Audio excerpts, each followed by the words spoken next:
Bonjour, je vous ai déjà partagé une expérience de mort imminente que j'ai vécue à l'âge de 21 ans.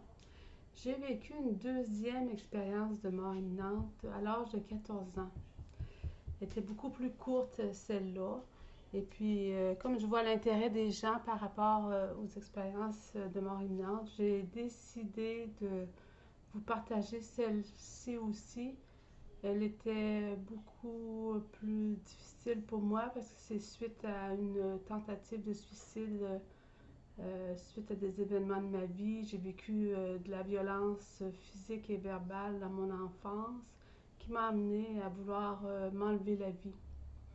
Alors voilà, j'avais pris beaucoup de médications, des pilules de nitroglycérine pour le cœur, des médicaments à mon père, toutes les bouteilles au complet.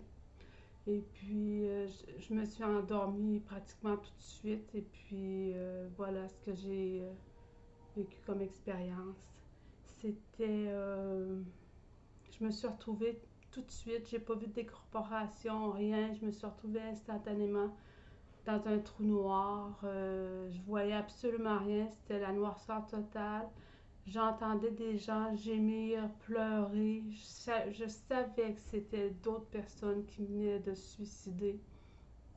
Quand j'ai voulu me voir ce qu'il y avait à côté de moi en touchant sur les côtés, j'ai senti que c'était des murs de terre gluante.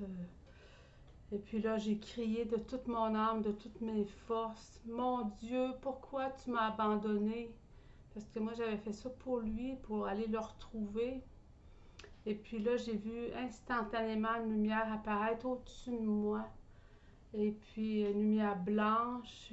Et puis très très haut dans le ciel, je voyais une petite ouverture avec des êtres de lumière blanche qui se sont penchés sur moi et qui parlaient un langage que je ne comprenais pas.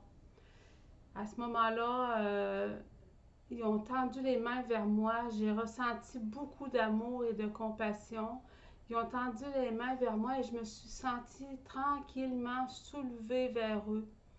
Et plus j'approchais, plus j'éprouvais de la joie, de l'amour, de la compassion, surtout de la compassion. Ils comprenaient ma peine. Et puis, juste au moment où je me suis dit, c'est ça le paradis, je me suis réveillée dans mon lit chez moi. Et puis j'ai entendu une voix me dire dans mon cœur, c'est ça la vie. À ce moment-là, j'ai compris que il fallait vivre les moments difficiles, les événements de notre vie. On avait à les vivre et puis qu'on n'avait pas le droit de s'enlever la vie. Et puis l'amour que j'ai ressenti à ce moment-là, j'ai su que je n'étais pas seule à surmonter mes épreuves. Voilà.